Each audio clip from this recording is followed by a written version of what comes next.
Hell. Welcome. Oh, you were going to do it. I see. This is such a terrible way to get going. I'm not going to rain on your parade. Take it away, my friends. I didn't have an intro, but man, talk about getting off to a great start. You know, a couple of minutes ago, we were just talking about how crazy our days have been and that we don't have a great outline. And here we go, right from the jump. So I'll kick it off. Welcome. As always, the podcast is always up to speed with Formula One. Joining you as always is Mr. Mark Daly, Mr. Mark Hamilton. We are settling in 4 or 5 days out from a very eventful British Grand Prix. And it's so funny. The overwhelming feedback that I had from so many of our listeners and our community this week was, I'm done with Silverstone. I'm done with that racing incident. I'm ready to move on. And it's really interesting because, and I didn't talk about this on the podcast last Sunday, but I carried a degree of anxiety into that show that I've never had before. Like, honestly, when we're getting ready for a podcast, I'm excited. Maybe I don't feel like I'm totally prepared. My notes aren't dialed in, but I've never had anxiety. And it was really because the racing incident happened, didn't feel good about it. And then the entire day, I just kept consuming more and more and more social media. And the social media was so divisive and so violent in so many different ways. And of course, there was a fallout all week and it wasn't ideal. So one of the commitments that we had tonight was when we were doing our Spaces chat, guys, we're moving on, so many other topics. And then you shared the outline for the podcast tonight. And again, I get it. There's just so much to unpack still 4 or 5 days later, but what a week, what a race. The championship is completely up in the air. Once again, both the drivers and the constructors. We've been cautioning people about this for weeks. It was never a write-off. Mr. Max Verstappen was never going to run away with it. But here we are, my friend. All of that said, how are you? I'm good. You know, I'm looking forward to getting this show going here today, kicking things off. It's been one of those crazy days. Like, since I got up this morning just after 6 a.m., I've been running nonstop, and I'm just happy to finally take a load off, sit down, sit here and talk about Formula One for the next hour and a half, or whatever it is. And it's so funny because I didn't get a chance to drop into the Spaces session a little bit earlier on. And so I completely missed out this moratorium on that incident. So, you know, to everybody that was on Twitter tonight, my apologies, because, you know, I'm a glasses half full guy. I always have been. I tend to be ridiculously optimistic, probably even when I shouldn't be. But I've looked at this thing that, even though, yes, it's become a little bit, I wouldn't say annoying, but it's certainly had its run its mileage, let's put it that way. But I've also seen it as the gift that kind of keeps on giving, because it really is one of those flashpoints in the season, and we really haven't seen a situation like this before. Well, we have, but not in a good many years. And certainly not between two rival drivers in two different teams. I mean, we can go back to, well, how many? Half a dozen incidents between Nico Rosberg and Lewis Hamilton when they were partnered together at Mercedes. But the only two, well, I mean, there's several incidents. I mean, you can go back to Senna and Prost at Japan in 1988. You can go to Damon Hill and Michael Schumacher in Australia in, what was that, 1994, and then JV and Michael Schumacher at Estoril in 97. So, I mean, these things have happened, but just not very often. So I apologize to the select few that came out tonight for this, the Spaces session. And no apologies necessary. And you framed it perfectly, right? Like, this is the type of fodder that sports radio lives for, which is this topic that you can continue to unpack and unwind for days and days, especially when we're 2 weeks between Grand Prix. But you're absolutely right. I think the one thing that really surprised me was just, it was how visceral the debate became. And like I said, I didn't feel great going into the podcast last Saturday, simply because I'd never seen anything quite like this. And it shouldn't have come as a surprise that contact finally happened. We all knew this was going to be happening.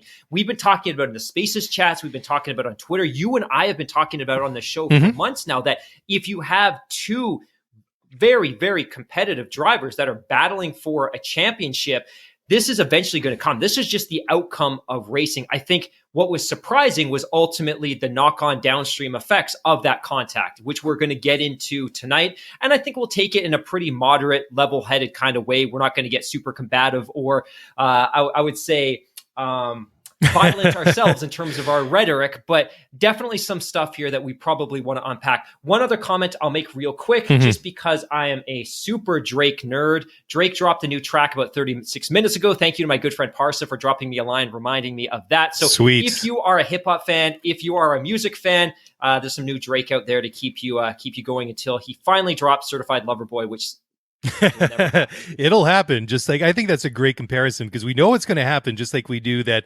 something was going to happen between Lewis and Max Verstappen. I mean, we saw it in Bahrain, we saw it in Imola, and then we've seen some races where one or the other had a slight advantage over the other. So it was bound to happen in a 20-something odd race season. I mean, the final tally is still to be determined, of course, that something like this was going to be, it was just going to happen, because there have been times where they're really close. And I mean, the way that Lewis was all over the back of him, it was just something that was going to happen. I mean, Mercedes trackside engineering director Andrew Shovlin, he basically said the same thing as well, that it was inevitable, which I think it basically echoes everything that everybody's talked about and realized themselves. But just kind of going back to more of the fallout, and this is why I keep saying this is the gift that really keeps giving here, is that it was interesting, that Instagram post that Max made on Sunday night after the Grand Prix was over. He was still in hospital. He was still getting checked out. And he was saying on Instagram and Twitter, wherever he posted this, that he thought that Lewis's post-race celebrations were disrespectful, but he wasn't going to dwell on it. And he decided he was going to move on. But Mercedes has said that they've only come out and celebrated because they had been told by FIA and by Red Bull that Max was okay. He was uninjured. He was just in hospital getting checked out. And sure, I can understand in the heat of the moment why everybody would get upset, and maybe tensions would still be high. But I don't know why you would do otherwise. Yeah, I very much agree with you. And let's be totally honest. One, it was very clear that Hamilton was concerned about Max after the contact. We heard it on the radio. We tweeted about it. The first thing he asked is Max okay? He gets the all clear that he's out of the car. And obviously, he was shooken up, possibly had a concussion. He wasn't looking great, but he was out of the car. He was standing under his own power. That was good that was the first thing that Lewis asked. And obviously it should be, it always would be. But as a racing driver, the minute he understands that his competitor's healthy, he's out of the car, he's dialed back in. He has to be dialed back in, because he's got how many places that he needs to make up to get back into this race. And ultimately, the more time passes, the less I believe that Hamilton's celebration was disrespectful. Look, he drove a lap of the circuit with a Union Jack. Again, this is his home race in front of his home fans. He didn't see them last year because of COVID. This is the first major sporting event in the UK that's been hosted in front of fans. You have 140,000 people there in 30 plus degrees Celsius weather, which might as well be 50 degree Celsius weather for the rest of the world, because the Brits aren't necessarily used to this type of heat. He does a lap with the flag. He comes into Parc Ferme. He jumps over the wall, waves the flag. The photographers surround him, and he goes in front of the crowd and celebrates with the trophy. I don't think it was disrespectful. In fact, he understood. And to your point, the Mercedes team understood that, hey, he's good. He's been checked out. They reported to the FIA. They reported to Massey. They reported to the stewards. Mercedes knew. I don't think it was disrespectful. And I don't want to be that guy that says, hey, go and look at Max in Bahrain last year. But there's instances where maybe Max wasn't necessarily so cautious and conservative in his approach to a celebration. But ultimately, I think that the emotions were running high. Max was shook up. He was frustrated. He was angry. He was seeing his championship lead dwindle in front of his eyes. He was seeing the race unfold while he's at the hospital. He's in a particularly emotional state, which I totally get. I just 2, 3, 4, 5 days later, I just don't see that this Mercedes celebration of Lewis Hamilton was even remotely disrespectful. Yeah, it's interesting too. I mean, I know this is pure speculation, but had this been at the Dutch Grand Prix at Zandvoort, and which is going to be the first race there since 1984, whether if the situation was completely flipped on its head, what Max would have done otherwise. But anyways, a little bit of context. Mercedes team principal Toto Wolff said, quote, "It's important to understand all the feedback we received. We had the feedback from senior management of Red Bull that Max was fine. Christian Horner mentioned it to Michael Massey, who's the FIA race director, on the intercom that he's unharmed and fine, and the FIA gave us similar feedback. So at no point would we have celebrated if Max would have been injured, and I think that is very important to understand." Perfect. So we can move on from that. So this I find kind of interesting because Toto he keeps talking about this, and why wouldn't he? But he said that he's uneasy about the scale of what he called Red Bull's personal attacks after the incident at the British Grand Prix. And he says that he actually hopes that they can, what he said, restore a professional rivalry between the two teams. Anyways, he was talking to motorsport.com, and Toto had to say, quote, I think you can understand that from a competitor's point of view, the situation was upsetting. I can understand that. Nevertheless, the language that was used and making it so personal was a level that we have not seen in this sport before. End quote. Yeah, I mean, it got really, really heated. I mean, let's put it that way. Yeah. I was actually somebody that was I actually defended, and I'm trying to choose my words carefully here because I want to make sure that I articulate this correctly. Obviously, I think folks that listen to this call know that I've questioned Christian Horner's execution and his role in directing this team. Yeah. I've been a big critic of Helmut Marko, but I flash back to Sunday, and in the heat of the moment, I said I kind of got where he was coming from, especially the comments that emanated out of that wall, out of that paddock, out of that garage during the race itself. I get it. You're in a situation where your key lead driver, that doesn't even matter. One of your drivers is in an incident where he's clearly shaken up, possibly has a concussion, he's taken to the hospital. It's the heat of the moment. You're emotional, you're frustrated, you're concerned. Yep. You're talking about the championship. You're talking about the fact that this car might be a write-off. Can we even salvage the power unit? There's a lot of stuff going through your head. I think, though, that in hindsight, maybe I was even a little bit too generous in my defense of Horner. And part of the reason I say that is, as a professional, as an executive in the sport, your words carry much, much, much more weight than an analyst, a former driver, somebody that's sitting in the crowd, somebody tweeting at home. You are a team principal representing that organization, and your words carry weight. And I don't want to, for a second, suggest that it's Horner's fault that we saw that outpouring of racism through social media. But when you make comments like that, and when Helmut Marko comes on and they make comments like he's reckless and he's got a unique, specific driving style, inferring that it's a dangerous driving style, these types of comments aren't helpful. And I think it does to a degree help fuel some of these folks that jump on the train, but take it kind of in this really inappropriate, disgusting racist bent. But I just think Christian Horner, it's not his fault that crowd came out. But I think sometimes when you initiate the conversation using such divisive language, like he was reckless driving and specific type of style, inferring that it's dangerous. And then even the comments from Helmut Marko a few weeks ago suggesting that Alex Albon's career was ruined by Lewis Hamilton. You're constantly building this narrative and this upswell of negative sentiment towards Hamilton. And then unfortunately, there's always going to be this segment of the population that may not even be Formula One fans, but they can grab onto that and use that as fuel for really negative,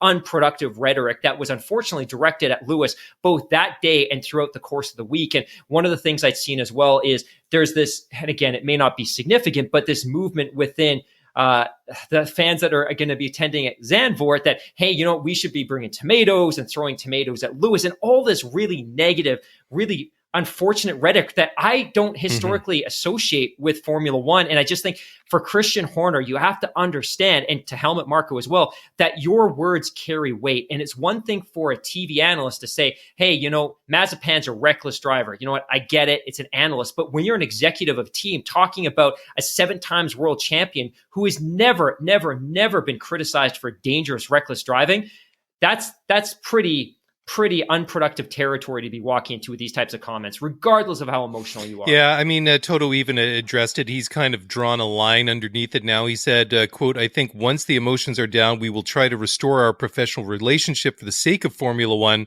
But beyond that, there were no discussions and don't need to be, end quote. So I really don't know what to add to that. I mean, the outbursts and just the way that all the negative stuff came out afterwards, I think was obviously, it was uncalled for and obviously very unfortunate that it happened. And I seriously hope that they can restore some kind of a professional, like he says, a professional relationship between the two, because that's what the sport needs. They need a good, healthy rivalry that everybody's going to get pumped up and get jacked up about every time that these cars get out on the track. Absolutely. I couldn't agree more. And this is maybe why I didn't feel so great last Saturday, because to me, it's still a racing incident. Assign a little bit of fault here, a little bit of fault there. I don't object to the penalty that Hamilton was awarded. What I didn't like was the vitriol that came pouring out of both camps and social media after. I didn't feel good about that. Like I said, I didn't feel good coming into the podcast. Racing's supposed to be fun. Sport is supposed to be fun. And I didn't like the direction it was taken. And to your point, you look at these comments from Horner, I get it, heat of the moment, you're emotional, you're concerned about your driver, you're concerned about the championship, but sometimes specific words can be unproductive. And furthermore, let me be clear, I'm not blaming for a second the Red Bull camp or Horner for some of the racist commentary that came out of social media. It just, when you have high-level executives like this, attacking Hamilton in the way he was, it doesn't help. It helps to open up that gateway for those type of comments and to make it okay and to normalize that kind of attack. Yeah, unfortunately, you're right. Anyhow, let's take a quick break here on the show. We'll come back and then we'll talk about, well, a couple more things sort of related to what we were talking about, and then hopefully something completely new. Anyways, we'll do that in just a moment, so don't go away. We'll be right back in just a moment.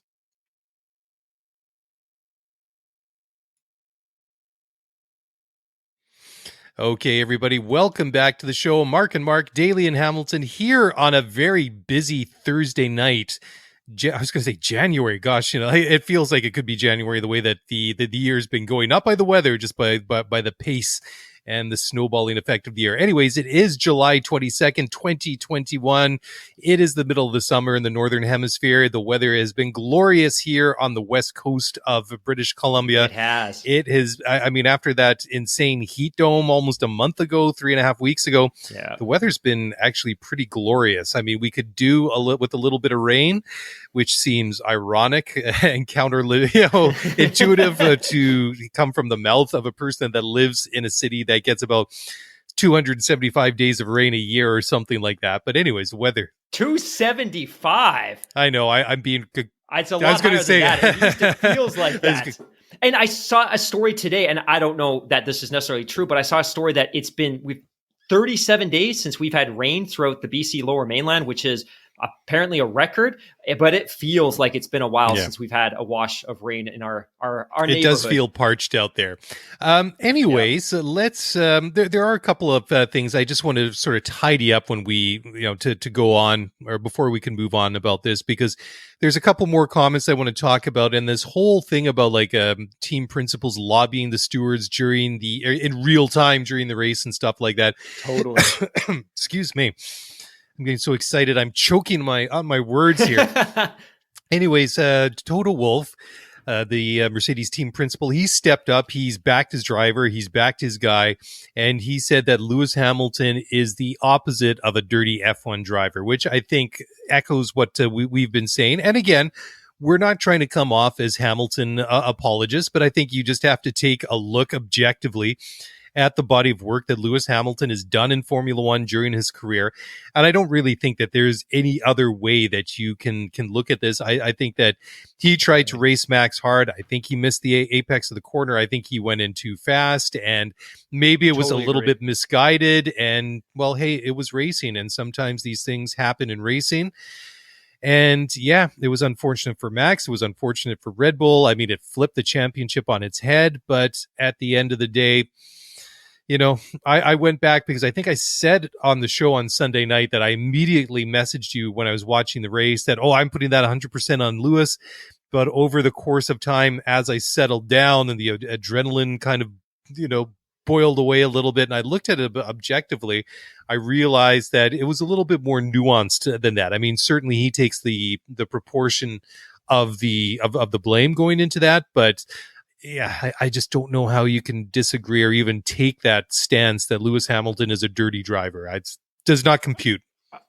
Yeah, completely agree. And I think obviously people and folks that have been listening to this show for a while probably recognize that I'm a Lewis fan. I'm happy to see him win. But at the same time, I've been crystal clear this entire championship that ultimately I don't care who wins as long as it's competitive, as long as it's fun, as long as it's close. I would rather see Max Verstappen win in the last race of the season than to see Lewis win with 3 or 4 races Yep. left. That's not good for the championship. Seeing it go down to the wire and seeing somebody like Max Verstappen win, that's good. It's good for the sport. It's compelling from a broadcast perspective. It gives us, selfishly, it gives us a lot to talk about. But I agree. I just think this was a mistake. I think he was a little fast, miscalculated potentially the toe he had. And I think ultimately he made some contact with Max Verstappen. But at the same time, you could also argue that Max maybe didn't give him enough space, et cetera, et cetera. I think at the end of the day, what is crystal clear, or should be crystal clear to anybody that knows Formula One, is that that was not a calculated move by Hamilton. He did not go into that corner with the expectation or the objective of making contact with Max. He's not about to throw away his own race, because making contact could be hyper unpredictable. You could make contact and end up with a puncture while Max gets away unscathed. You could make contact and have significant aero damage that requires you to retire when Max maybe gets a puncture but still finishes the race and scores points. There's no way Hamilton in any galaxy, in any alternative universe, is going to go into that corner with the intention of making contact. I think he went hot, maybe misanticipated the toe. Whatever the case, I don't think it was intentional. The one thing I would also add as well is that as time has gone by over the course of this week, we've had more and more and more former drivers chime in on this. And overwhelmingly now, the sentiment seems to be, at least from a former F1 driver perspective, this is a racing incident. It was a racing incident. It was a racing incident. It wasn't dirty. It was a mistake. Hamilton got a penalty. It was one step away from being a much more severe penalty. And maybe we can debate the severity of the penalty. Should it have been a stop-go penalty, a 5-second penalty, a 10-second penalty? Seems to be fair. That said, Hamilton served the penalty. He didn't complain, and he fought back and he won the race. So you can't complain. But I kind of get it from a Red Bull fan perspective. You know what? We're in a close championship. You see Hamilton chip away at it by 25 points, but I just can't believe that anyone who knows the sport or has been watching it for a while could honestly believe that was a calculated move by Yeah, Hamilton. I mean, Danny Ricciardo, I mean, he basically said in as many words that Hamilton went too hot into that corner, into Cosps, and before he hit Max. But yeah, I mean, doing that on purpose, I mean, the risks, or the risks really outweigh the returns, because this is, you know, Absolutely. especially with these cars, that if you sneeze at them the wrong way, something's going to break off the bodywork. Absolutely. Anyways, 2 points on that, and then I want to move ahead.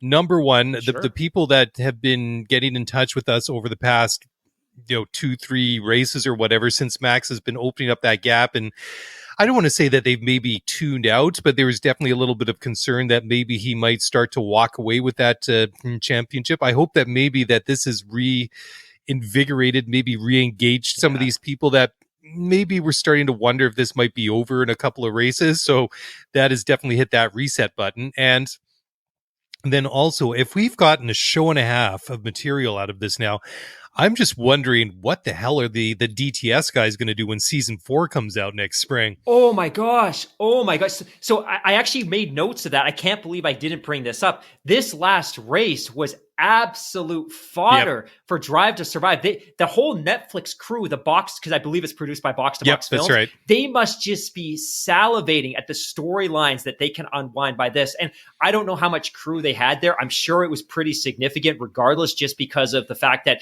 it's Lewis's homecoming. He hasn't raced in front of his home crowd in 2 years. We knew there was going to be 140,000 fans there. So either way, it was going to be a compelling storyline for an episode of Drive to Survive. But you can start in your head piecing together what they could be assembling for season 4. But absolutely. And I can't even imagine how much footage we're going to see from the Horner camp, from the Wolf camp next February that we weren't privy to this year. Because that was one of the things that was so exciting about season 3 was, holy moly, I had no idea that conversation happened. I had no idea they felt this way about this scenario. I cannot wait to see how this plays out in Drive to Survive season 4. That's a great call. Yeah, it's awesome. And some of the thing that was really, really cool is a lot of like the fan media that got posted. You talked about it, that one video that somebody who was sitting like 2-3 rows up at Cop's corner there, just a little bit over from where Max hit the barrier, the tires there. I mean, that was crazy. I watched that video probably at least 10 times, and every time I was absolutely astonished by the Yeah. just the violence of that impact. So yeah. And shout out to Charlie for tweeting that one to our main Twitter account, because I hadn't seen that. Yeah. And same, I must have watched it 3 or 4 times. And it's this crazy moment where you have this brief split second where Hamilton and Verstappen are coming into the corner. The crowd begins to erupt because they see that there's a potential overtake happening. And then all of a sudden, Max is just sliding towards them at an unbelievable rate. And you can hear the gasp in the crowd. And it's like the energy and the oxygen is just sucked out of the crowd. And then after he makes contact, people are looking at each other and they're looking at their bodies to see if everyone's unscathed. Because as he came in, he threw up a ton of dirt and gravel. It was like shrapnel almost flying through the air. Exactly. You know, not trying to be a little bit too facetious or condescending here, but it kind of makes you wonder if they are going to get a ton of fodder out of this race for season 4 of DTS.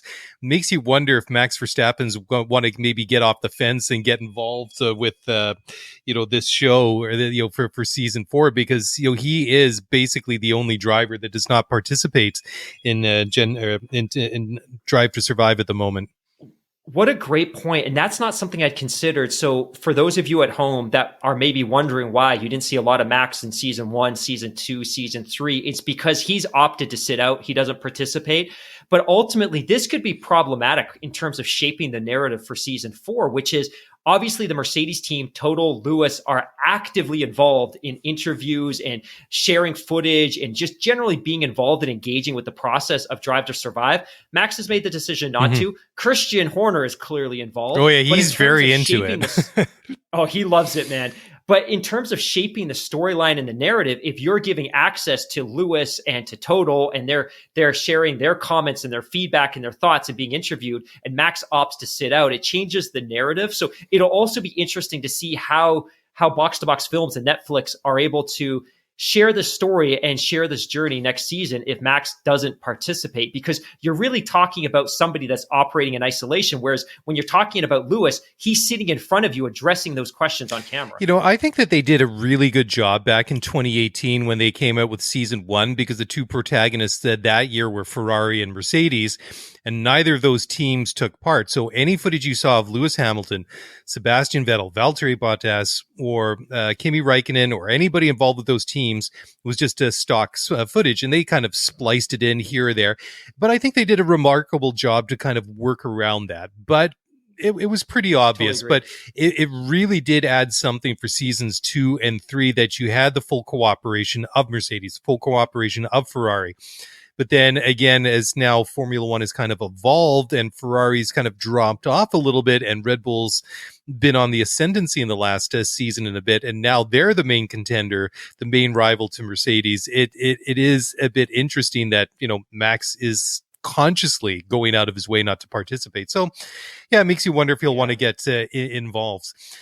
Anyway, so kind of moving away from the incident itself, but maybe to some of the sidebar ancillary issues that are going around. And so one comment that came out from Christian Horner says that he thinks it's unacceptable that the Formula One stewards can be lobbied by competitors in real time while they're reviewing a situation and coming to making their conclusions, and ultimately a decision and a penalty, whatever the case may be.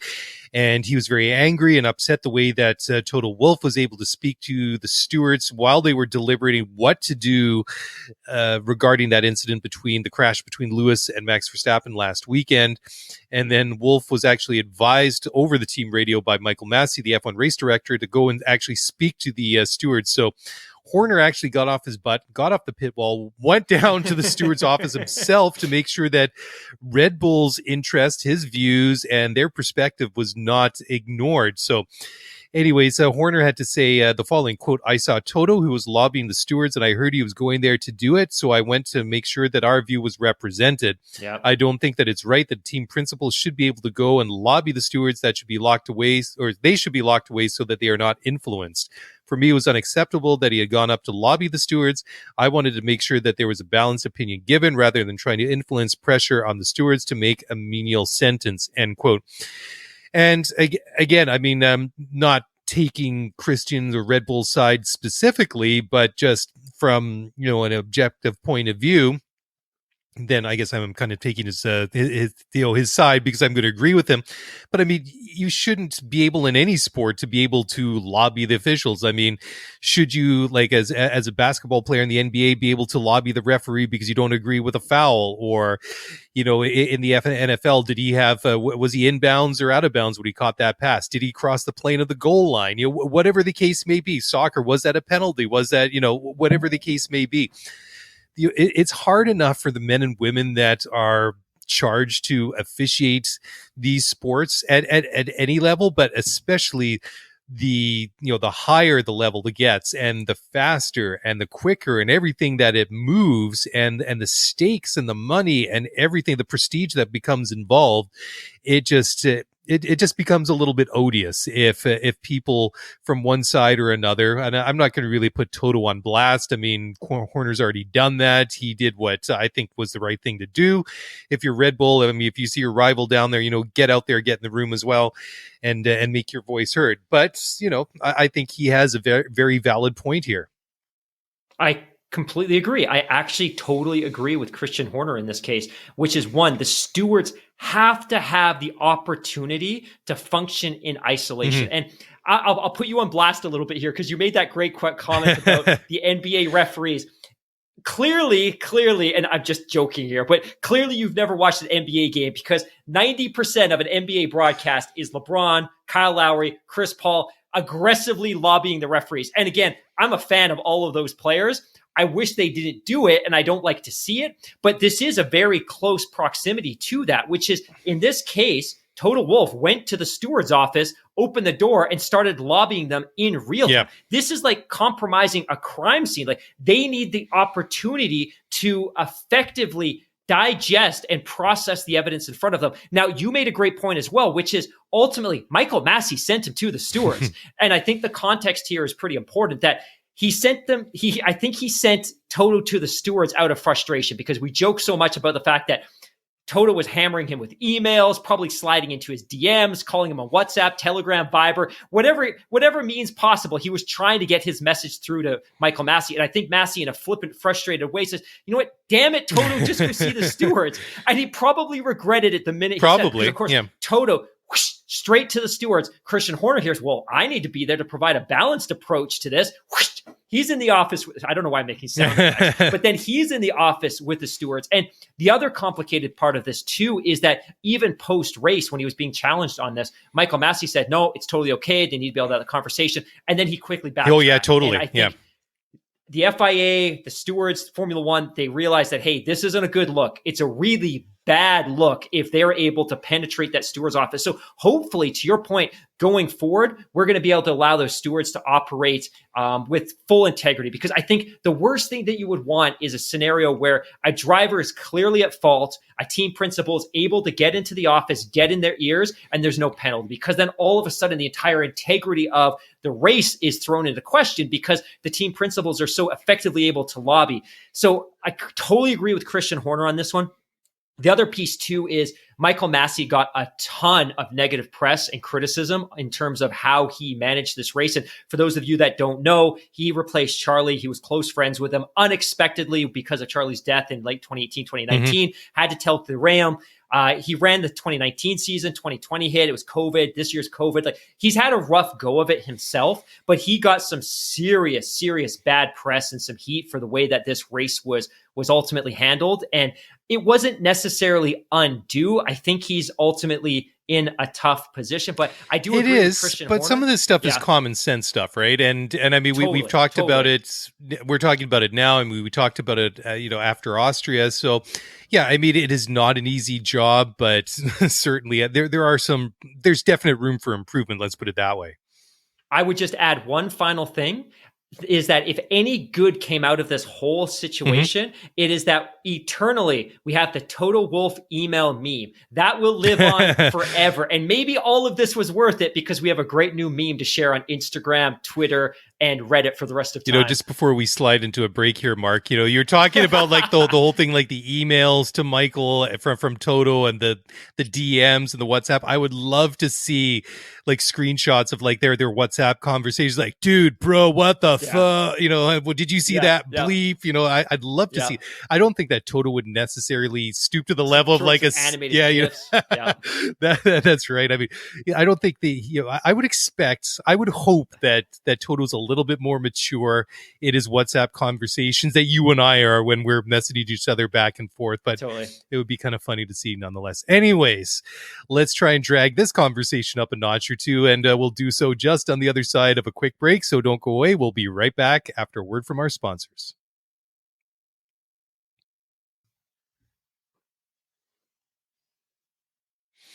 All right. Well, welcome back to the show. And okay, we've only been talking about that incident for 35 minutes now. So what do you say we go? Got time for two more stories? No, I'm just kidding. I'm just messing with you guys. I wouldn't do that. No, we need to get on to Valtteri Bottas speculation. We need to spend 20 minutes talking about where he's going to be. I hate to do this to you, my friend, but I have no Valtteri Bottas stories locked and loaded tonight. I apologize. Do you at least have a George Russell story? That's no, but I do have a Kimi Räikkönen story for you, but I don't have my Kimi book of haikus. So, I mean, I could go and grab it, but there are other things to talk about.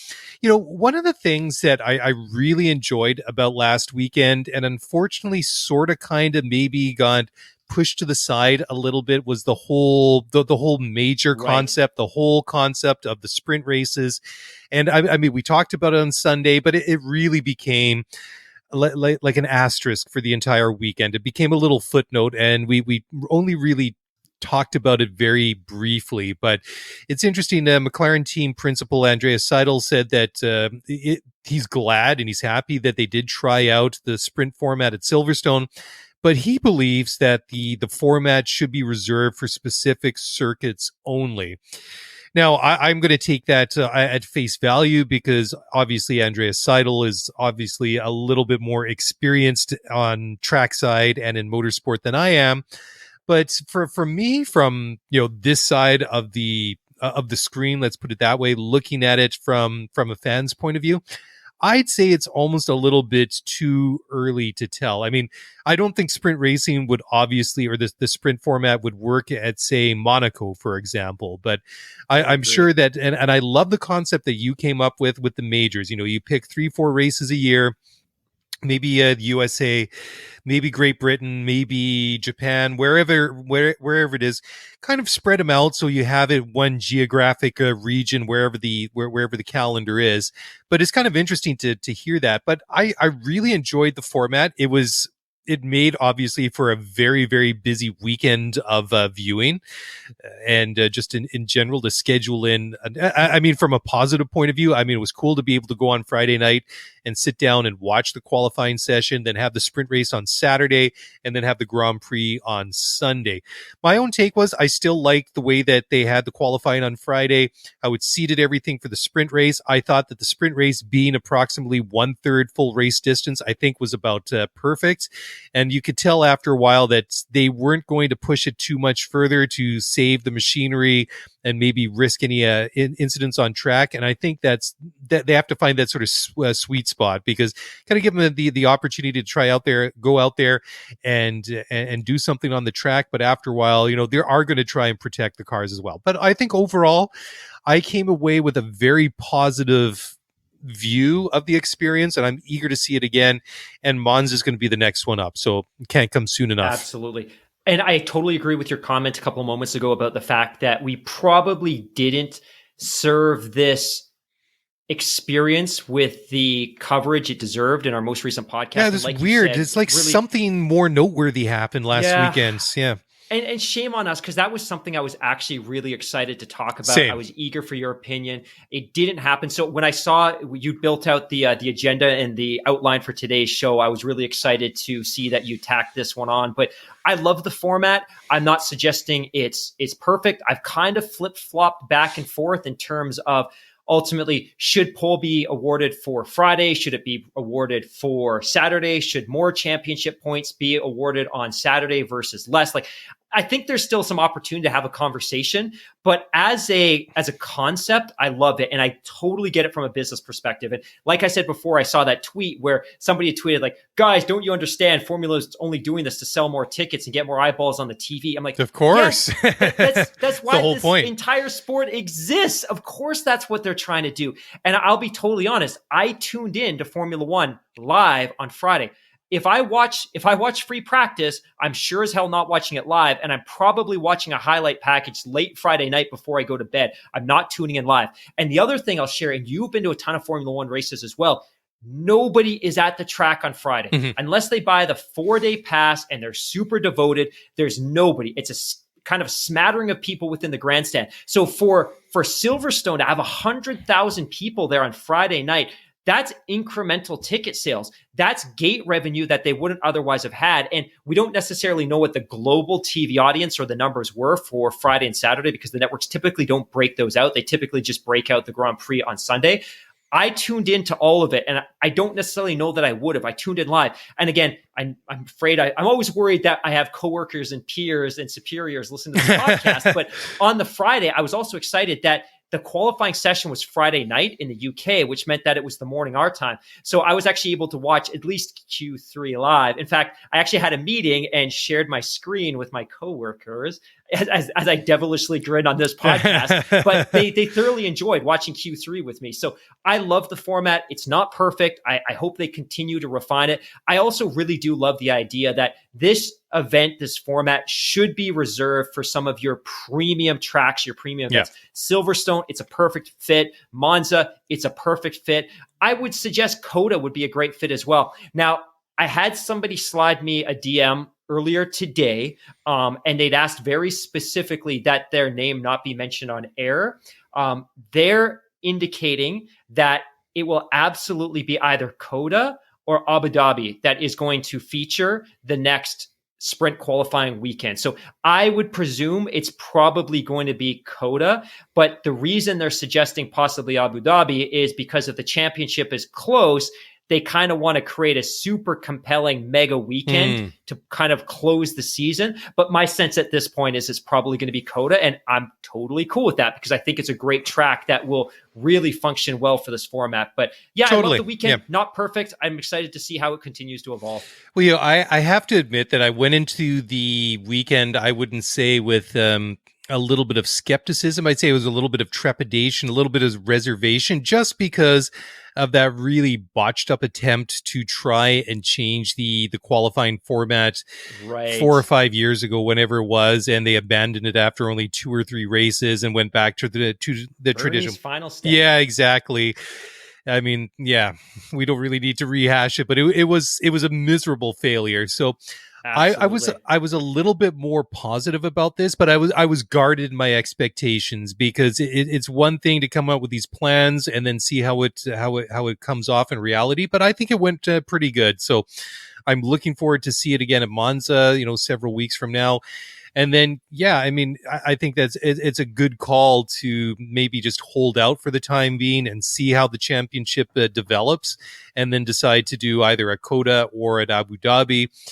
And I don't know, but I mean, if they were to skip Coda and do it at Abu Dhabi because the championship is too close, I understand it would be kind of a mega weekend, but is it almost too much of a good thing? I don't know, but it is awesome. I mean, I totally agree. I think the Circuit of the Americas is a great venue. I think it would be a fantastic track to have a sprint qualifying on.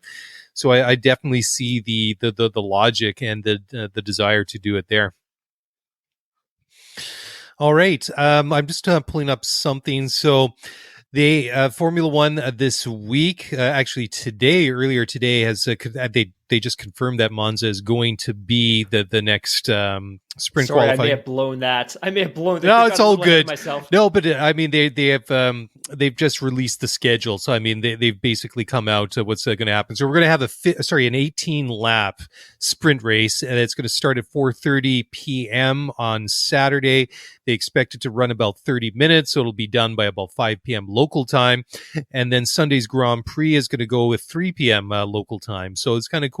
I kind of really like that late afternoon the timing that they had at Silverstone. I don't know why. It just I loved worked it. really well.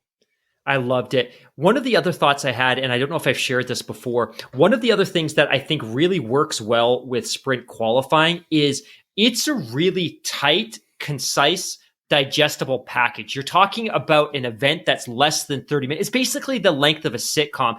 And if you're talking about packaging up Formula One in a way that's consumable and accessible to younger fans that maybe don't have a long kind of patient sense of attention, I think it's a really great way to bring in fans. And it's something that I'm also, again, excited to see. And I'll be honest, I've been watching Formula One like you for 30 plus years, spent years watching it from the UK in the heart of motorsports country. I'll be honest, there's some times when I struggle to get through an hour 30, an hour 40 of a Grand Prix, especially if the outcome is predetermined by the lap 10 mark. Like, I struggle with that sometimes. I just think a 20 or 30 minute sprint qualifying event is so short, so concise, and so unpredictable. It's must see TV. So again, I like the format, but I'm also super pumped. And I think we knew this was going to happen, so it's not a surprise, but I'm excited for Italian fans. I'm excited that the next sprint qualifying weekend is going to be at a track as phenomenal as Monza. It's an ultra high speed track. I don't know yet. And for anyone that's in Italy right now, you know who you are. If you could drop us a DM and let us know how we're looking from a spectator perspective. It was great to have fans at Silverstone. The only track potentially on the calendar that is better served by having a big crowd is Monza. And I think you would remember 2019 to see Charles Leclerc that win was awesome. for Ferrari at this track. One of the greatest moments in the last 4 or 5 years. And I would love absolutely. To see I mean, it was, and then also last year as well, Imola, at Mugello, we had 3 races in Italy. I mean, we had a handful of fans that, absolutely. So, I mean, I'm just taking a look at the schedule now. So 1st of August next weekend, we have the Hungarian Grand Prix coming up. And then 29th of August is Spa after the summer break. Then we go to the Dutch Grand Prix beginning of September, Labor Day weekend. And then it's not till the weekend of the 12th of September is when we get to Italy. So it's a little ways out there. But I think that certainly it's really whetted my appetite for more of that. And hopefully we'll see people in attendance there, because that is just one of those fantastic Grand Prix, especially if Ferrari's doing well. And that's something that still kind of blew my mind, that they were so competitive last weekend. And that's a different discussion. But hey, let's take a quick break here, and we'll come back. And then I want to talk a little bit about Danny Ricciardo. So we'll do that on the flip side. So don't go away. We'll be right back.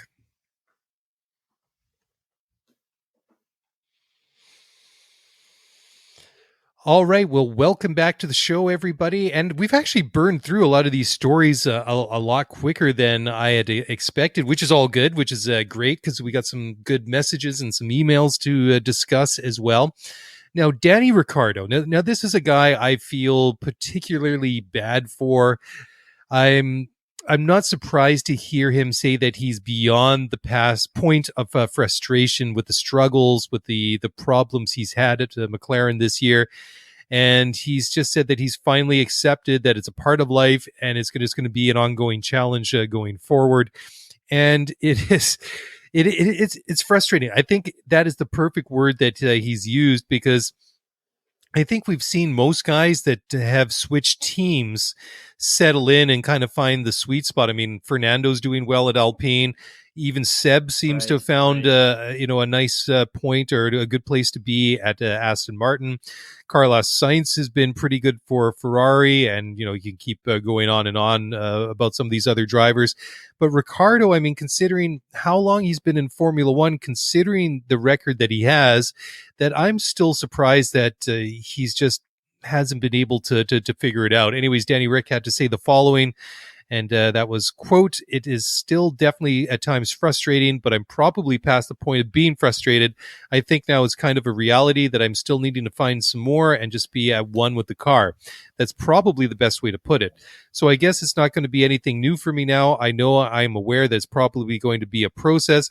I didn't panic at the beginning, but I was aware that I was losing ground. And I was just trying to understand where I'm losing and what it is that I need to help me get to know where, these 3 or 4 tenths a lap more, end quote. Yeah, I would say I'm not particularly concerned about Ricardo. I think folks in the media, I think analysts, folks, fans, followers on Twitter are excited to talk about this, that it's the end of Ricardo. McLaren needs to do something. McLaren needs to make a change. Ultimately, Ricardo's tossed into a tough position, and we talked about this. He spent 2 years with Renault. That never seemed to be a marriage that it was destined to last a long time. Not because there was necessarily any bad blood or a poor sentiment between him and the team, but I don't think that's necessarily where he wanted to be. And he being at Renault was really just a byproduct of the breakdown of his relationship with Red Bull. I think ultimately he left on a high note. He scored a couple of podiums at the back end of that run with Renault. Those plus the podium that Ocon scored were the first that Renault had enjoyed since they returned to Formula One in 2015. So I think he left on a high note. Comes into the McLaren situation. It's a new chassis, new car, new aero philosophy. It's also a car that's being paired with an engine that was never designed for that car or vice versa. And then he's also put in a situation where he's racing next to a teammate, Lando, who's developing this surge of popularity both in the US and in the UK globally, and is also performing very well. But he's also much more familiar with that car because he was so instrumental in the development of said car. Now, I think a lot of people are pointing to last weekend and saying, look, Ricardo scored 5th.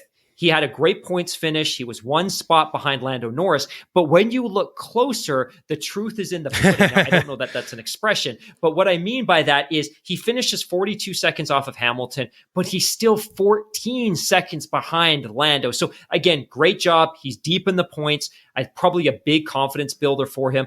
I think he's going to improve. I think the challenge, though, when you hinted on this a couple of minutes ago, and this is some comments that Daniel Ricciardo made during the Monaco race weekend, is he was frustrated because Lando is sharing telemetry data with him, which, by the way, isn't necessarily always the case. Drivers will not necessarily always share telemetry and data with their teammate. Now, it's typically more common than not, but if you look back to 2016, Nico and Lewis definitely weren't sharing data. But anyways, he was looking at Lando's data because he couldn't understand how Lando was putting so much time between the two of them lap over lap. And what he was finding was, one, Lando was braking much later in a corner. And on top of that was carrying much more speed through the corner. And that could be one, that Lando's car was better dialed in for his driving style. It could be that Lando was more comfortable with the car. It could be that he was just more familiar with the aero setup. But while Ricciardo started closing some of that gap, there's still a lot there. Now, that said, Ricciardo didn't forget how to drive a Formula One car in the offseason. He's going to get there. I have no doubt about it. Now, the other comment I have to add here, and I promise I'll move on real quick, is during the post-race session on Sky TV, Will Buxton and Alex Albon were interviewing Fernando Alonso. And they were talking to Fernando about his recent performance improvements, his recent performance gains, the fact that his form looks so much better. He's much more confident on track. And one of the comments that he made that really struck with me is that, through the first 4 or 5 or 6 races of the season, he was driving based on input and feedback that the team were giving him. He came in there, he wasn't familiar with the gearbox, the power unit, the aero design, or the chassis. So he was driving the car based on what he was being told to do by the team. And he said it got to a certain point where he's like, you know what? Enough's enough. I am now going to drive this car based on my experience and my feel. And he said that as soon as he did that, his form improved. He's like, you know what? I trust myself. I can feel the car. I know what I'm doing. I don't need to listen to this input. And my point being that Daniel's probably in a tough position where he's getting feedback from the mechanics. He's getting feedback from the engineers. The aerodynamists are coming to him. He's looking at Lando's telemetry. He's probably getting feedback and input from 100 different sources. And I think he might just be getting a little bit overloaded and a little bit frustrated, which is why recently he did comment that, look, I just need to step away. And I think the summer break will be really good for him, especially if he can put in a good performance at Hungary, because at least he can go into the break saying, hey, a couple of really strong points finishes. I'm building on that. I've got a good that's great. That's it's awesome when you get comments like that from a driver. And it's kind of funny that a driver that, love him or hate him. Fernando, obviously has a ton of experience driving a racing car. So I find that a very interesting admission that he had. I mean, you would expect that he'd be getting a lot of feedback from the team initially, just based on the fact that it's a new team and he's been out of the sport for a little while. But it is interesting that he got to the point where it's just like, instinct sort of just takes over. And it's just like, you know what, Exactly. I should be Yeah. able to figure this out on my own. And then if I need some feedback, I should be able to get it from the team rather than the other way around. I mean, that's, really, really fascinating. Cool. Absolutely. Okay, Totally so the agree. next one is kind of interesting. This is from Kimi Räikkönen, who's urged the Alpha Formula One team to wake up and find a little bit, well, find not a little bit, but find more performance from their C41. So anyways, Kimby had to say, quote, maybe we need to make the car fast. It's simple. It's impossible to fight against them. And this is, against the other teams, obviously. Same this, same that, and try to fight with the other cars. Come on, we've got to wake up and do something, end quote. So kind of a typical Kimmy quotes, sort of not really a lot of in it, but you can tell that there's a bit of, I don't think it's maybe urgency, but it seems like a bit of frustration and a bit of what do you want to call it? Well, obviously he's trying to motivate them, but you can tell that he's not 100% happy. He's trying to really get them to wake up and smell the coffee, to try and do something to get this car to go faster and perform better.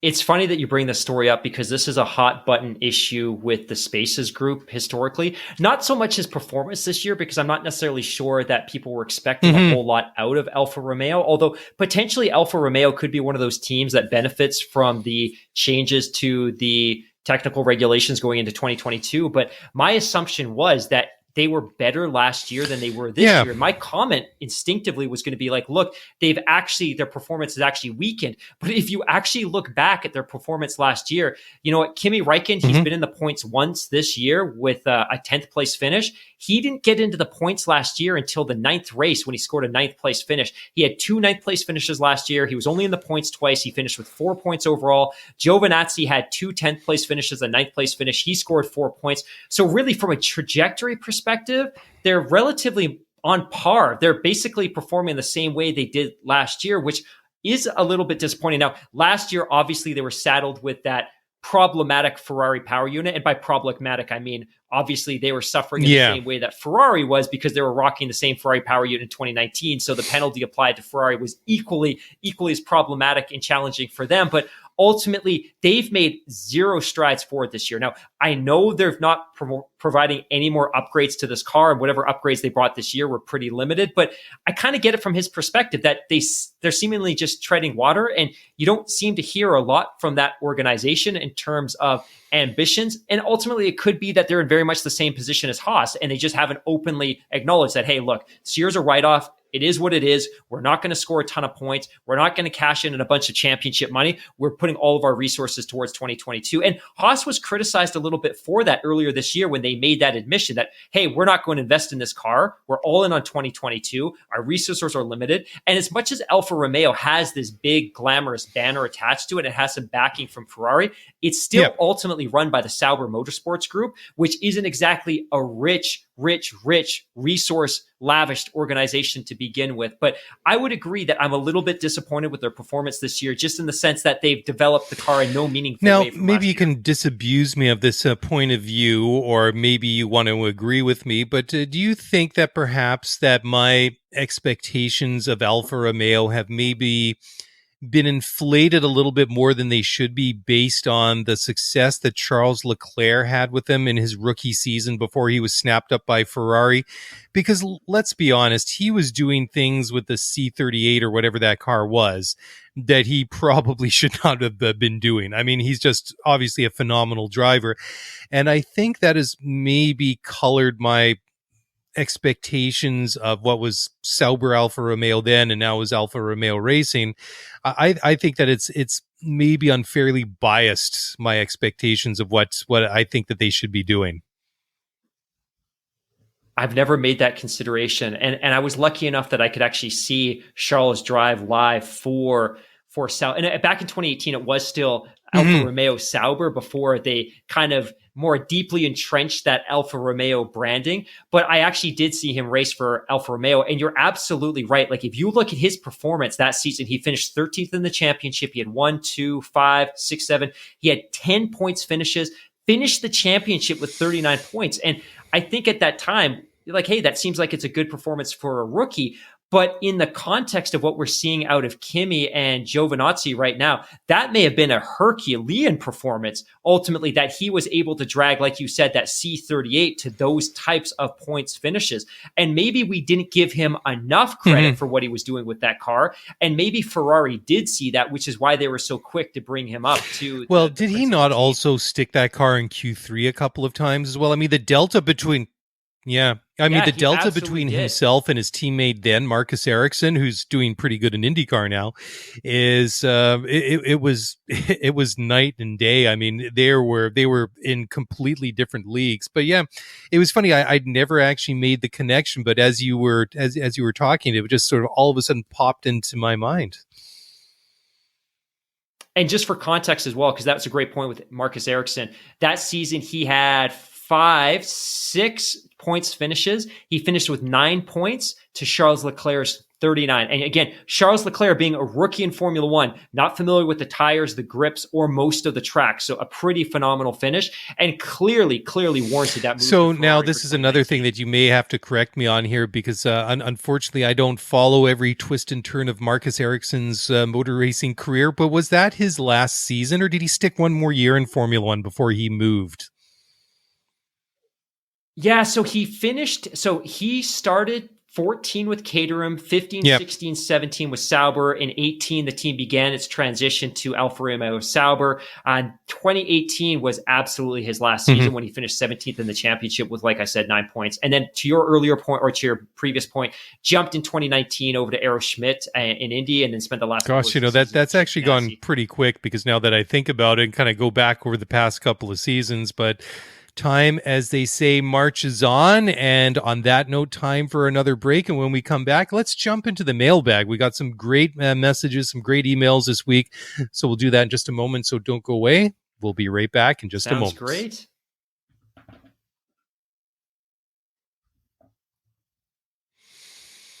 Okay, well, welcome back to the show. So where do you want to start? Do you want to go to the DMs first? Do you want to go to the emails? I got that really good message that we have from Evan, and I think this is one both you and I are fairly eager to discuss. Shall we start there and then move on? Yeah, absolutely. Sure, go ahead. So I'll read this one. So this one came from Evan, one of our many amazing Twitter, and I don't like to say followers. I prefer to think of us as a community. I think sometimes follower is a bit of a disservice, because I like to think we're really collaborative and interactive, which is why we do the Spaces sessions. But anyways, Evan says, hey guys, I had a question. I'm not sure if you'd like to answer this on the pod or not, but like I said, I'm new to F1. So the first thing I decided to do, I'd feel out a driver or team that I felt most connected to, which, by the way, is a really great point, because if you're new to the sport, finding that alliance or that loyalty can be a unique journey. But anyways, upon reading about and listening to you guys talk about the drivers on the grid, I have decided that Pierre Gasly really stuck out to me. I always like to root for the underdog, and him being demoted by Red Bull, in which I feel was an overreaction to a young driver on the grid with a big team. I feel that he was much more suited for the seat than Albon, which was clearly shown by Albon struggling even more than Pierre did. So I guess my question is this. Pierre fought his way back to a seat in F1. He won in Monza, given he needed a lot to go right and barely held on. But where does he go from here? He seems to have a ton of talent. Does he get a seat with a team that can put him in a position to win a driver's championship in the future? And if so, who does it happen with? And so over to this is an amazing one. As soon as you sent me this this afternoon, I was like, oh, I can't wait to talk about this, because I think this is a brilliant summation of the whole Pierre Gasly situation, right? And totally, I mean, I think that they pulled the pin on him a little bit too quick. I mean, he struggled going into winter testing. He had an accident in Barcelona, and I think they ended up having to sacrifice a bunch of parts that were meant for Max's car, and it seriously affected their running and winter testing that year. And he just never really got into a groove with the big Red Bull team. So it unfortunately, the writing on the wall was there, that it seemed that it was almost inevitable that they were going to pull the plug at some point and boot him back down. And unfortunately, they are those guys now. They have that reputation, and they've done it a couple of times. They've done it to Kvyat, they've done it to Gasly, they've done it to Albon. So, I mean, anybody coming into that team to take a seat whose name isn't Max Verstappen is probably going to have one eye, looking, looking over their shoulder, right? But I think that, I think what Evan says here, he says, I always like to root for the underdog, and him being demoted by Red Bull, and which I feel was an overreaction to a young driver on the grid with a big team. And I totally agree with that. I think that he's just completely nailed it. Now, I think that's a very, very good take on the situation, and I think that he's done exceptionally well. I mean, going back, arguably a step down, which obviously it is, to Toro Rosso, who I think are kind of underdogs, because on their day they can surprise. I mean, sometimes I don't think they get the most out of their cars because it, tends to be a development team. So, I mean, we've seen flashes of the good and not quite so good with Yuki Tsunoda this year. I mean, when he's had his moments, he's been really good. And, when he's been hot, he's been hot. And when he's not, he's not. So, I mean, that's, what you're going to get with a young driver, especially in his first season in Formula One. But I think Pierre did the only thing he could do, was just maybe lick his wounds, go back, accept the situation, and instead of, feeling sorry for himself, just make the most of the situation and really buckle down and do the best that you can. I mean, clearly there was obviously a bit of good fortune in the way that the Italian Grand Prix shook out last year. And he really hung on by the, by tooth and nail to that race victory. But I mean, the fact of the matter is, yeah, absolutely. I mean, had that race gone 2 laps or 5 laps longer, he would not have won it. But the point is, it didn't, and he won that race, which I think is amazing.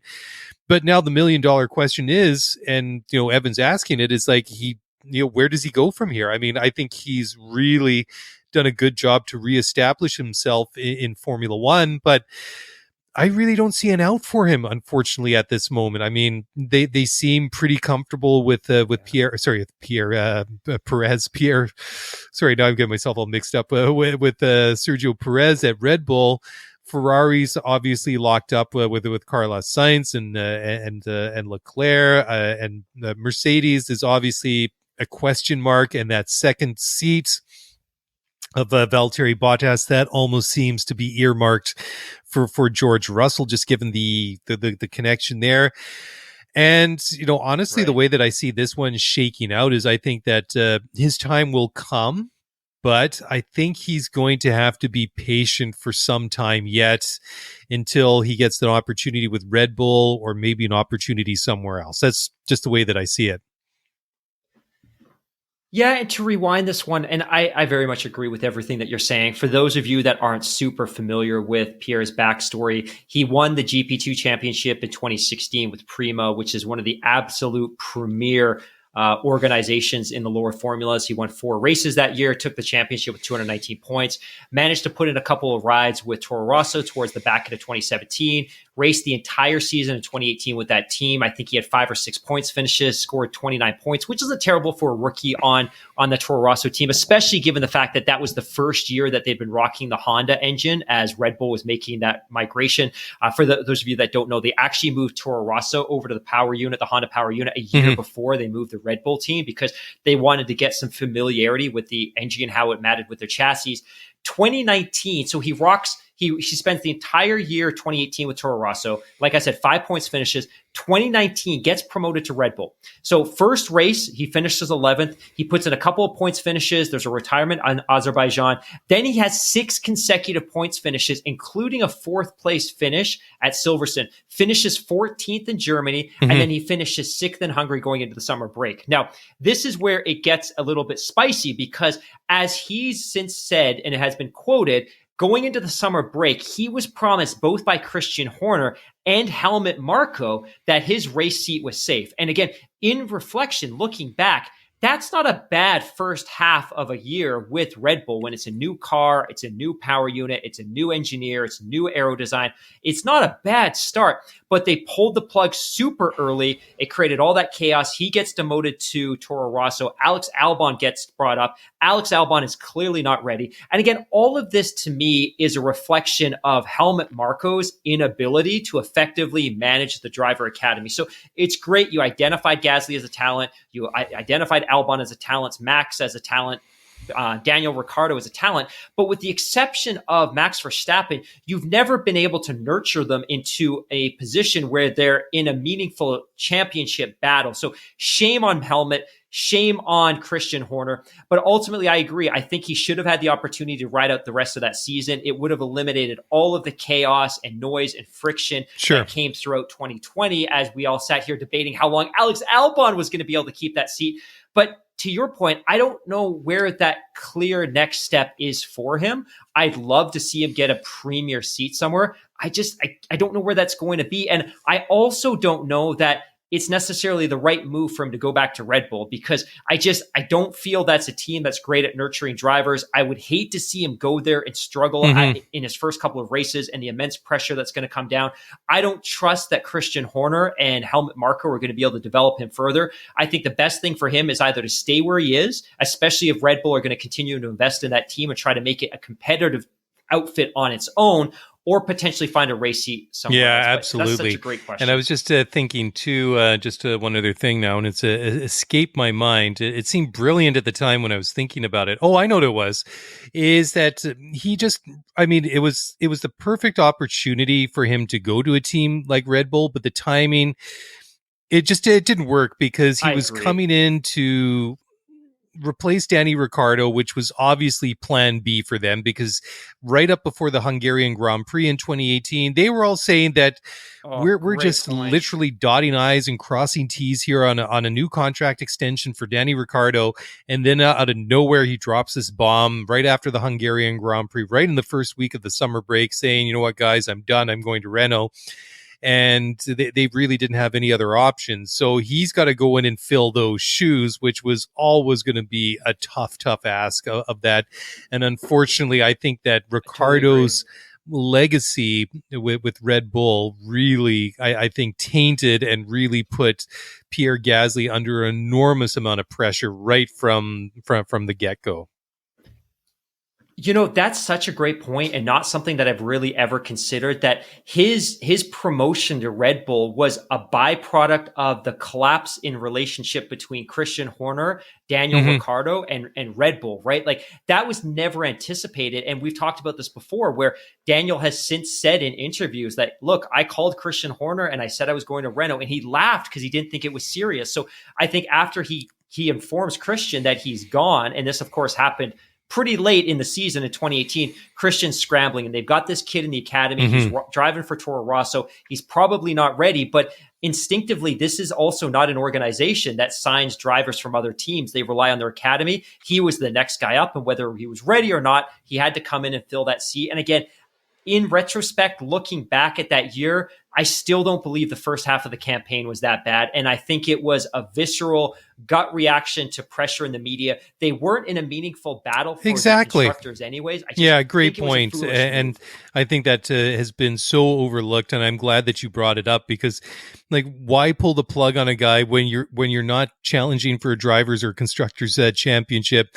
I mean, it was still clearly all Mercedes, and you weren't going to beat them anyway. So why do it then? And I mean, it's been a revolving door. I mean, finally, I think if you're a fan of Red Bull, I think you have to have a little bit of, I don't want to say, what is the perfect word? Well, let's just say you might be feeling a little bit more reassured that Sergio has seemed to really landed on his feet. Good word. And after maybe a bit of a bumpy start, he seems to have really settled in nicely.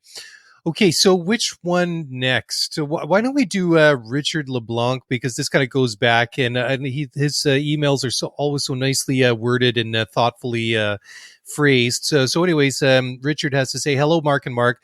Thanks for your thorough and thoughtful parsing of the Hamilton Verstappen incident at the recent British Grand Prix. I have settled down after a couple of tormented days of wringing hands and gnashing teeth over what I saw as an outrageous foul by Hamilton. After listening to your podcast and much reflection, I have to say I agree with Mark Daly that this was a racing incident. I still believe that Hamilton was mostly responsible for the crash. He did not intend to contact, but intentionally took a wide apex to force Verstappen as far to the outside as possible.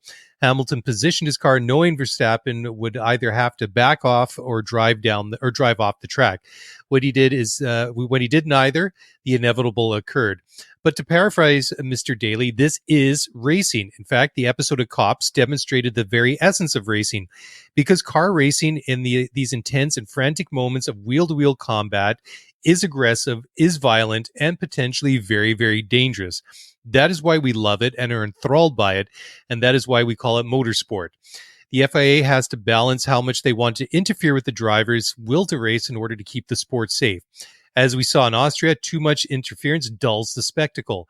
However, as we can see from this highly entertaining debate, the regulators actually define what F1 is, and in this case, I think they nearly struck the correct balance. Very good. Yeah, I have nothing to add to that, but I just had to work in an email that had wringing of hands and gnashing of teeth. But I think it's a good email. So it was a tremendous email, exceptionally well articulated. Obviously, he lavishes praise on you and your commentary. But I would also just like to add that we got a lot of emails and DMs over the last couple of days that started very similar to that. Like, guys, great, big fans of the podcast. Love everything you're doing.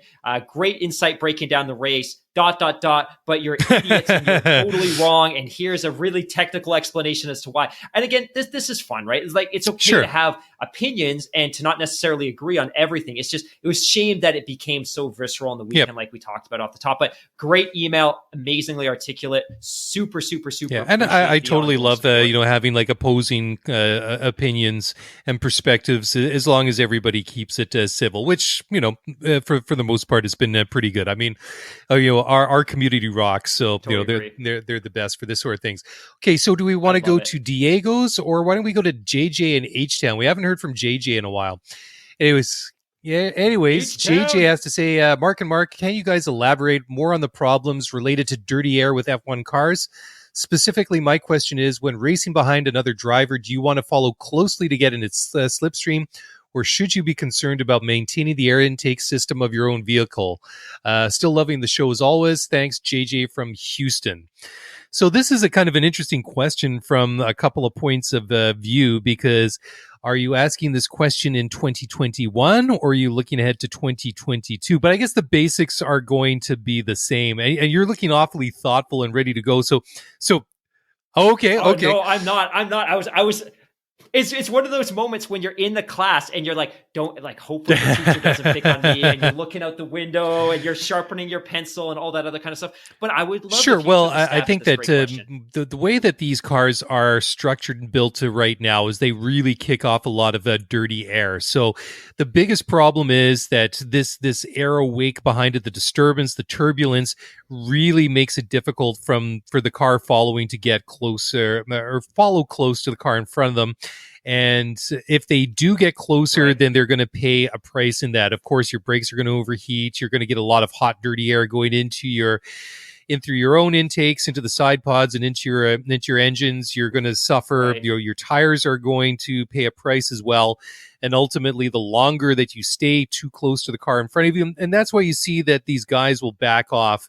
You'll see them get to really close for a number of laps, and then sometimes you see them start to ease off. Sometimes to a second and a half, 2 seconds, 2.5, 3 seconds, where they're close, but they're not too close. They're kind of in that Goldilocks zone, that they're still in contact with the car in front of them, but they're not quite close enough to maybe make an overtake or the other thing is too, they're not really Right. sacrificing their car too much, and that is the big reason why we're going to see this new formula starting next year. We've seen the radical mock-up that they released before the British Grand Prix last year with these very different looking front wings, the rear wings, the very almost redefined, very sleeker looking side pods, and just the bodywork in general that are really going to clean up the air around this car, that is going to make it easier for them to follow. But if you do get in the slipstream, you do get in the tow, especially going down some of these longer straights like in Azerbaijan, down Hanger Straight, any of the long straightaways that you can think of in Formula One, when you can get that tow, and then hopefully by the time you get to the end of the pits straight, and if you have DRS as well, that you're able to close that gap and then hopefully make a move to dive into the corner and get around your opponent in front. So I don't know if you've got anything to add to that, but that's a great one, because there is a lot more to do with this discussion, and to do so, we've actually, this is a bit of a teaser to one of our shows coming up in the next couple of weeks that we're going to have over the summer break. And I'm not going to give away the guest or the topics, but we've already recorded the show, and it's going to drop in a couple of weeks, and we talk about this at length. So look out for that one, JJ and everybody else, because that's going to be a really, really good discussion. Question. Yeah, again, F1 2022 primer episode will drop this summer. It's in the books. It's fantastic. It really takes this question and looks at it in much greater detail. But I think in the meantime, you did a great job addressing it. Okay, so the next one, last, definitely not least, comes from Diego. And Diego has to say, hello, Mark and Mark. While I know that the subject to this email is clickbait, just hear or read me out. It wasn't clickbait, Diego. Always love it. Anyways. Okay, we'll try. Anyways, he said, I'm a machinist that works for Roush. A coworker of mine was the one that introduced me to DTS, him being a fan of F1 since the 90s at least.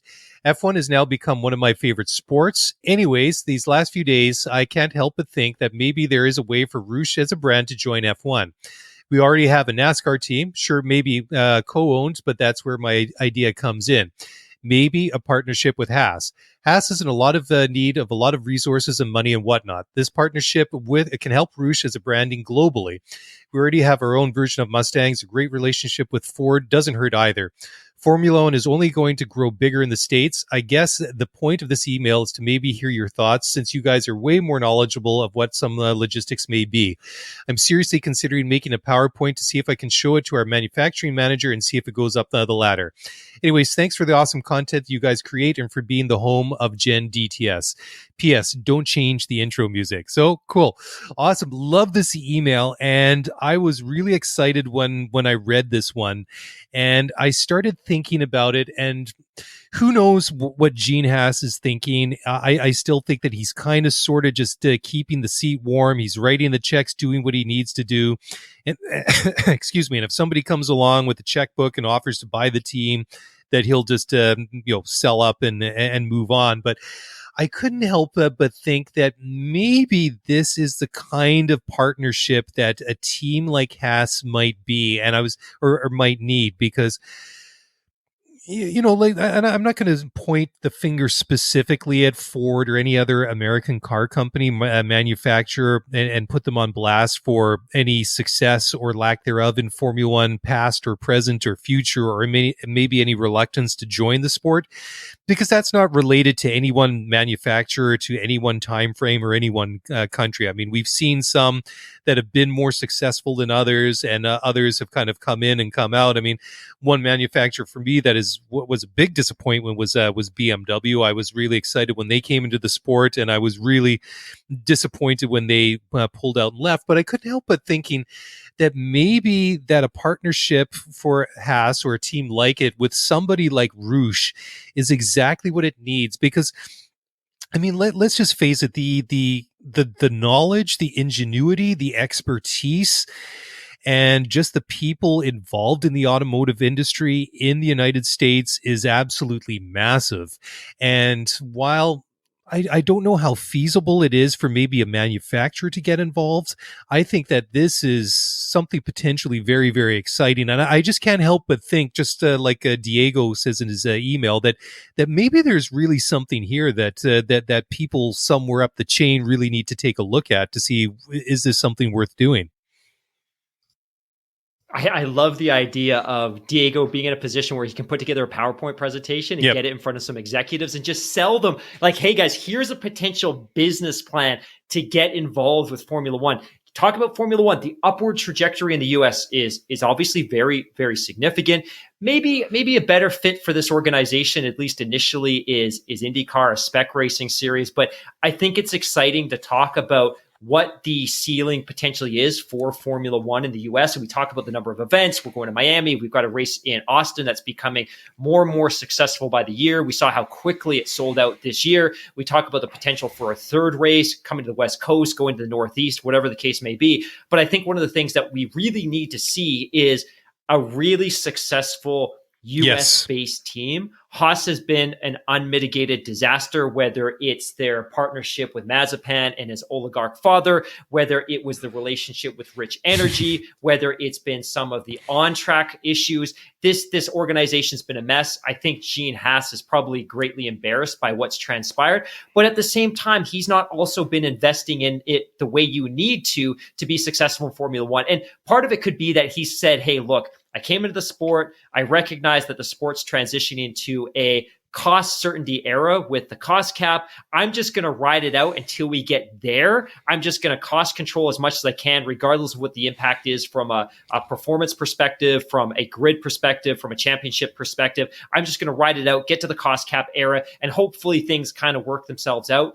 Whether there's a partnership opportunity here or not, I don't know. My sense is Gene Haas is either all in or all out, that he's probably not looking for another U.S. partner. But that's not to say that Roush Fenway could potentially not put together a package and enter F1. And again, one of the principal reasons for the cost cap and all of the different changes that they're introducing in 2022 through the sporting and technical regulations is they want to introduce cost certainty to the sport to make it more attractive to new teams to come, because you can't be in a position where year to year you have some teams with 1,200 full-time employees and some with 200 that are hemorrhaging cash because they're so uncompetitive on the track, they're not earning any championship money. Like they need to iron all of this out. And ultimately, for instance, if I was to invest in a major league sports team, I'm looking to the NFL, I'm looking to the NBA, because there's cost certainty, there's salary caps, there's all these kind of measures in place to ensure that I can be financially viable. Formula One's never had any of that. They've never had any of that. It's a shark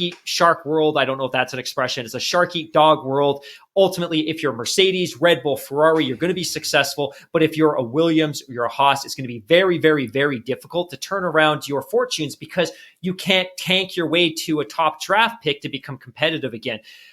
Again, I think to get back to Diego's original point, I would love to see this organization, this company get involved. I don't know that they necessarily will. I believe they exited the NASCAR Xfinity series a little while ago. I'm not super familiar with where they're fielding teams right now. I know that historically they've always partnered really closely with Ford, which isn't necessarily a bad thing if you want to appeal to American fans. But then again, maybe there's something there, and maybe ultimately the way that Ford becomes a successful OEM in F1 once again is by partnering with one of these big American companies, because Ford's obviously a big brand in the US. It's been very successful with NASCAR, but yeah, I would love to see a successful American team, because like I said, Haas has been nothing in terms of what we expected. They haven't been developing American drivers. They haven't established an American driver academy. They're effectively driving a race car right now that's wearing a Russian flag. And I'm going to say it out loud, I think Haas has been an embarrassment. It has not been to F1 what F1 needed it to be. And fortunately, in spite of what Haas has done, Formula One's continued to make inroads in the US marketplace from a viewership perspective and from an interest perspective. But that's in spite of the things that Haas has or hasn't done. But again, would love to see a really in spite of or despite of, I don't know which way it goes. But I don't know either, actually. I think it's in spite, but I was going to use the two interchangeably. Well, I let my Canadian show when I said Roosh rather than Roush, but whatever, Canadian is as Canadian does, eh? But I was just going to say I think it really is that this sort of scenario, be it them or another organization, may be a way for the American automotive industry to really put a footprint on modern Formula One, because let's face it, people are smart. Sports fans are smart. They've seen what Haas have done. I mean, they had a real I think they really had a tantalizing start to Formula One. I think they got some people excited with some good early results, and then it quickly fizzled out. But I mean, people seeing, all the silly things that have happened with, like the whole Rich Energy thing, which I've never seen a can of Rich Energy drink anywhere, which is another story. But I think that this might be the way to do it, because people have seen what Haas have done and what they've been doing. And I think the synopsis is, whether they're a long-term Formula One fan or Gen DTS, I think a lot of people are just like, meh, not feeling it. Exactly. Again, if you're going to use Haas as a marketing vehicle to attract new teams to F1, it's not going to work. 2016, despite, to your point, they scored a couple of points finishes early in the season. People were freaking out. Look, we need to change the regulations. You can't have a team come in and buy so many pieces from Ferrari. They're going to be too successful too soon. Ultimately, the performance flattened out, and they finished 8th in the championship, finished 8th in 2017. Meg had shared, again, reminded us earlier this evening on the Spaces call, they had a pretty strong 2018 when they finished 5th in the championship, but ultimately their chassis fell apart and they collapsed in 19, 20, and 21's been a total disaster. But for F1, you need to be able to say to a potential new entrant that, hey, look, you could come in, there's cost certainty, you could become competitive, you can win, you can be successful. Because again, even with a cost cap of $145 million, if you're going to join the sport, there's a sunk cost of hundreds of millions of dollars to build a factory, to recruit people, to buy the machining, to create an engine relation, or to create a relationship with an engine supplier. Like, it's really expensive to enter Formula One, and nobody's going to do that unless they can see that there's cost certainty, that there's a pathway to being successful. And if you look at Haas, again, they entered at the wrong time, no cost cap, no cost certainty. But they're a terrible story for why you should come in and enter Formula One. Hey, Mark, just before we wrap things up, Guitar Gill in the live chat in YouTube says, has anyone seen a can of Husky chocolate? And they're a sponsor of McLaren. That's so McLaren. I haven't, true. But I do remember looking it up online, and I can't remember where you could pick it up. And I almost want to say, I think I could have found it locally, but it was kind of, let's say it was a little bit off the beaten track. That's a great point as well.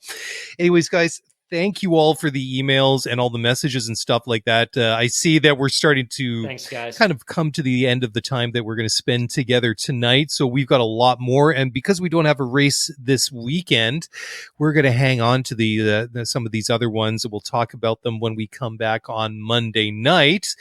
So let's wrap it up right there. And again, thank you all for downloading and listening to the show. Thank you for the messages. Thank you for watching on YouTube. Thank you for any reviews or ratings you might have left on Apple Podcasts or any of the other podcast platform. You guys are the best. We really appreciate it. Yes. Follow us on Twitter. Follow us on Twitter. Join the community. Absolutely. At Scudery F1 Pod is the Twitter handle. Also, if you want to get in touch via email, you can do so at scuderiaf1pod@gmail.com. And that's it. On behalf of myself and Mr. Mark Hamilton, thanks for watching. Thanks for listening. Have a great weekend, and we will see you on Monday night. Bye for now.